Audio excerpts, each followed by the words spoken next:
ба диққати довталабони мактабҳои олӣ. Донишкадаи иқтисод ва савдои Донишгоҳи давлатии тиҷорати Тоҷикистон қабули довталабонро ба шӯъбаҳои рӯзона ва фосилавӣ тариқи Маркази миллии тестии назди Президенти Ҷумҳурии Тоҷикистон аз рӯи кластерҳои 2 ва 4 ихтисосҳои зерин эълон менамояд.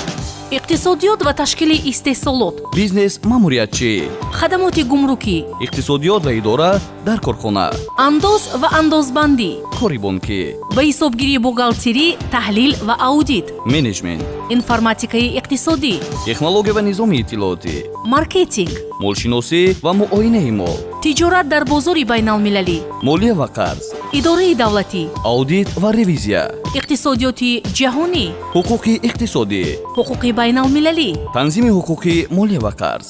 таҳсил дар донишкада бо забонҳои тоҷикӣ, русӣ ва англисӣ ба роҳ монда шудааст. Донишкада дар маркази шаҳри Хуҷанд ҷойгир буда барои донишҷӯён синфхонаҳои тахассусӣ ва лабораторӣ, маркази омӯзиши забонҳои хориҷӣ, китобхонаи электронӣ ва муқаррарӣ, ошхона, майдончаи варзишӣ, толори фитнес муҳайё карда шудааст. Донишкадаи иқтисод ва савдои Донишгоҳи давлатии тиҷорати Тоҷикистон кафили ояндаи дурахшони шумо.